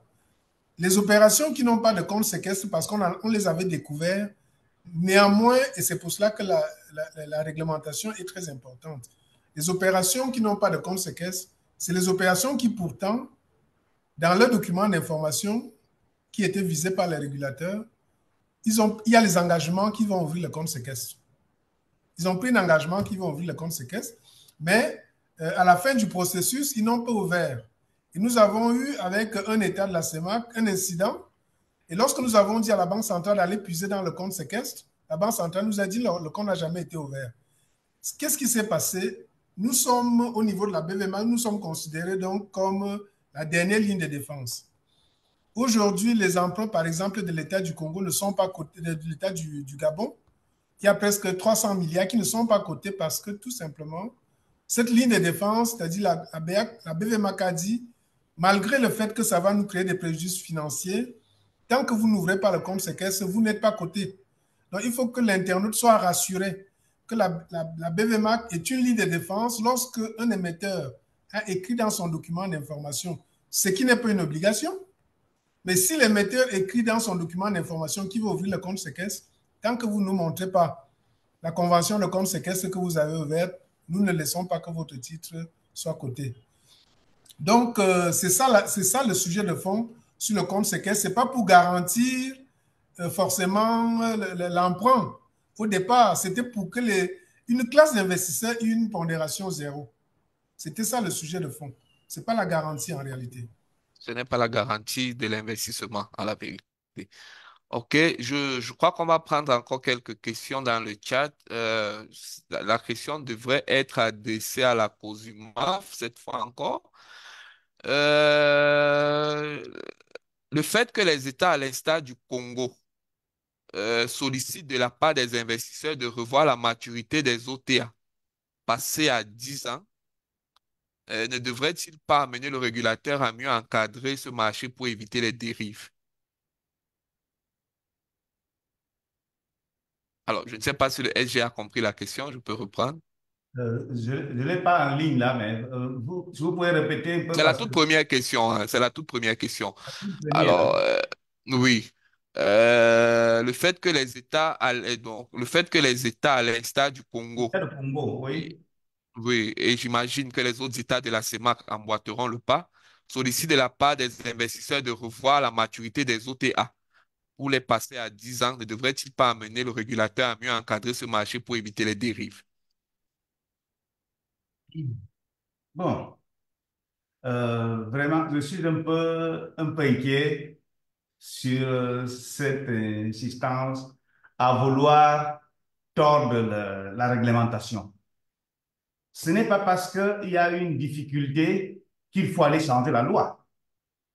Parce que je ne comprends pas, je ne sais pas quelle est cette vision de vouloir modifier, de fléchir la réglementation pour favoriser certains acteurs. Alors que je voudrais inviter ce même intervenant à essayer de se pencher de pourquoi certaines opérations arrivent à avoir des problèmes. Pourquoi on est passé d'une maturation de 2 ans à 3 ans à 10 ans? Il y a des raisons. Est-ce que cela, le fait qu'on les a encadrés de manière temporaire, est-ce que cela devrait être la règle? Je ne crois pas trop. Et enfin, je suis un peu perplexe de voir qu'on veut tordre la réglementation pour faire plaisir à des acteurs. Ce n'est pas normal. Il faudrait vraiment voir ce qu'il y a derrière ce besoin. Et bon, c'est une question qui reste à réfléchir. Il n'y a pas qu'un seul régulateur. Dans notre zone, nous avons des régulateurs. On a la COBAG, on a la BEAC, on a la COSUMAF, il y a la CIMA. Donc, ces régulateurs devraient voir en sorte qu'à partir du moment où il y a plusieurs fautes qui se passent, plusieurs incidents, on baisse plutôt la réglementation au lieu de voir en sorte qu'on puisse respecter pour le bien de tous la réglementation. Je ne sais pas. OK, je crois que le docteur Banga peut également contribuer à cette question. Oui, je pense que ça serait bien. Oui. Oui, voilà. Donc, je pense que pour l'internaute, nous sommes toujours en train de parler du programme national d'optimisation de la Tout à fait. trésorerie.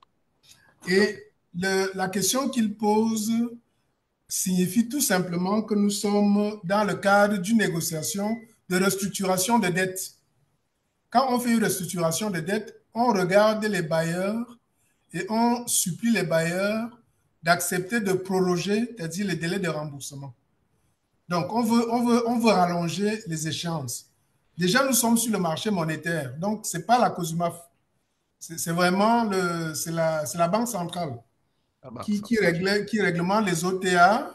Donc, on est sur... donc, moi, je profite pour dire que c'est une restructuration de dette qui peut être demandée librement entre celui qui doit, c'est-à-dire les débiteurs et ses créanciers, qui peuvent accepter ou refuser, ou poser un certain nombre de conditionnalités. Le problème se pose pourquoi? Et c'est pour cela que ce webinaire est très important. Le problème se pose parce que le profil de remboursement des obligations des OTA est un profil stressant. Les obligations, les OTA sont remboursées in fine boulettes. Ça veut dire, si vous entendez qu'un État a levé des OTA à 10 ans ou de 50 milliards, à 3 ans ou à 4 ans ou à 5 ans, pendant 5 ans, l'État paiera les intérêts, les intérêts, les intérêts, et à l'échéance, il lui faut 50 milliards. Et le principal, tout à Donc, fait. quand il y a 2 ou 3 ou 4 qui se présentent, l'État se retrouve donc à devoir 700 milliards aux gens tout le temps. Parce que c'est comme ça que ce marché est construit. Ce n'est pas que je dis que c'est un mauvais marché. C'est juste pour dire que il faut que dans ce programme-là, les États, c'est-à-dire, aient le réflexe du mix de financement. Sur un marché, si vous avez, la restructuration doit normalement faire que les États basculent cela sur le marché financier, normalement. Sur le marché financier, nous avons des dettes amortissables. Nous avons des dettes amortissables avec différés. Nous avons des dettes remboursables in fine, c'est-à-dire exactement comme les OTA. Nous avons même ce qu'on appelle les dettes à remboursement perpétuel, les dettes perpétuelles, comme les emprunts russes, c'est-à-dire des dettes qui ne se remboursent jamais, qui se roulent toujours à chaque échéance. Le marché monétaire ne peut pas vous donner ces flexibilités-là. Donc, pour l'internaute, on n'a pas besoin de toucher la réglementation. Il faut juste que l'État se rende compte que chaque fois que je fais l'OTA, si je prends 200 milliards, on va me les demander d'un seul coup, un même jour. Et le jour où je ne paye pas, c'est-à-dire je suis en incident de paiement. Et donc, vous ne pouvez pas dire que bon, je paye d'abord tant, je paye ceci. Non, tout est dû à l'échéance. Dès que ça arrive, vous devez donner tout l'argent. Vous devez donner tout l'argent. Et normalement, ce plan, j'espère que si les autorités congolaises sont connectées, pour ce programme-là, c'est-à-dire il faut aller demander les restructurations, c'est-à-dire en venant sur le marché financier. C'est-à-dire c'est sur le marché financier qu'ils ont la solution. C'est-à-dire remplacer une OTA par une OTA, c'est-à-dire dans 2 ou 3 ans, ils auront encore peut-être 1000 milliards à payer le même jour. Parce que ce marché-là est construit et ça ne donne aucune flexibilité. Il n'y a que le marché financier qui peut dire que non, vous payerez d'abord 50, après vous payerez 100, vous payerez ceci, vous avez même un différé de 2 ans, et ainsi de suite, et ainsi de suite. Je vous remercie. Monsieur le directeur, vous pouvez vous rapprocher de ces autorités dans votre rôle de conseil également et d'autorité en charge du marché boursier. Nous ne manquerons Tout pas, autant. nous ne manquerons pas. On a sollicité une audience auprès du ministre des Finances pour la première quinzaine de décembre. Ce sujet qui est nouveau pour nous va être ajouté dans les notes d'audience. OK. Ce serait donc une très, très bonne chose. Alors, je préfère que c'est sur cette, on va le dire comme ça, que c'est sur cette note d'espoir que l'on se sépare. Parce qu'il reste que le marché du Congo est un marché très dynamique. On a bien dit qu'il est embryonnaire, mais l'État du Congo essaye de le rendre assez dynamique. On a parlé, on a parlé notamment du plan national d'optimisation de la trésorerie.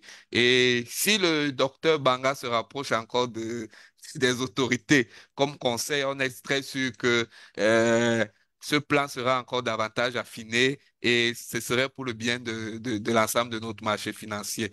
Je remercie chacun des participants, des panélistes pour le temps consacré et pour la qualité des échanges. C'est toujours un plaisir de présider un panel de haut niveau. Merci à Monsieur le secrétaire général de la COSUMA pour la pertinence de vos interventions et pour les rappels réguliers à la loi.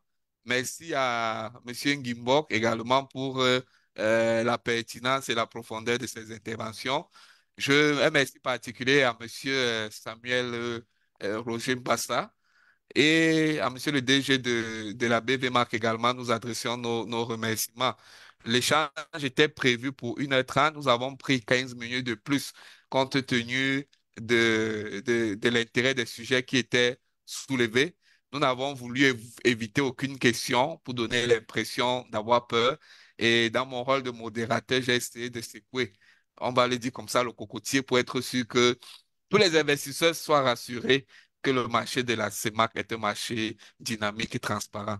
Donc, je vous remercie vraiment et sur ce, je vais repasser la parole à nos amis de One Africa. Je ne sais pas s'ils sont en ligne. Je ne vois pas. Pardon? Merci, merci Emmanuel, merci beaucoup, vraiment. Ça a été Ok. Ça a été un plaisir. modéré vraiment avec une grande qualité. Mais je suis quand même inquiet avec plein de questions. Vous voyez les questions qui sont là. On va répondre à toutes les questions, mais certaines sont vraiment des questions préoccupantes. Comme ça Non, s'apparente plutôt à une invitation à la fraude. Non, non, il y a non, des questions je posées. pense, Je vous conseille en non, privé. je pense, monsieur le secrétaire général, qu'il y a un point essentiel qu'on a soulevé qui est l'éducation. Oui, Et tout à fait. entre spécialistes, on peut échanger et se sentir à l'aise. Mais je crois qu'il y a d'abord un problème d'éducation. Il y a d'abord, beaucoup font la confusion entre marché bancaire et marché financier.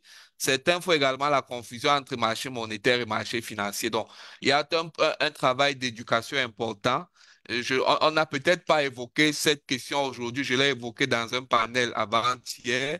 Et c'est les spécialistes du style de Monsieur Samuel Roger Mbassa et peut-être Monsieur Ngimbo qui devraient travailler à l'éducation des populations.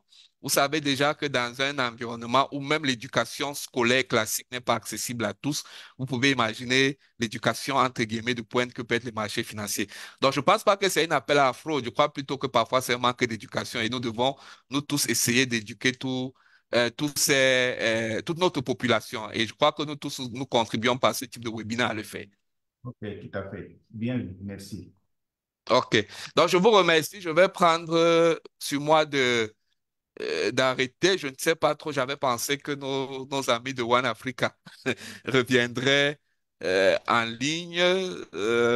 Mais bon, je crois que le prochain panel, ce sera celui de demain sur la République centrafricaine et ils achèveront le jour d'après avec la Guinée. Donc, nous remercions la COSUMAF qui est l'organisateur de ces webinaires et nous donnons rendez-vous pour demain, pour ceux qui seront disponibles et à très bientôt. Ah, OK, elle est de retour, donc je lui passe la parole alors. Je vous remercie. Merci, Monsieur Emmanuel. Merci à tous nos panélistes. Alors, comme Monsieur Emmanuel a précisé, on vous donne rendez-vous demain pour la COSUMA Focus République centrafricaine. Et je vous souhaite une excellente journée. Merci. OK, merci, au revoir. Merci Au beaucoup à revoir. tout le Merci et monde bonne journée à vous. Merci. et à bientôt. Merci à tout le Merci. monde. Au revoir. Au revoir. Au revoir.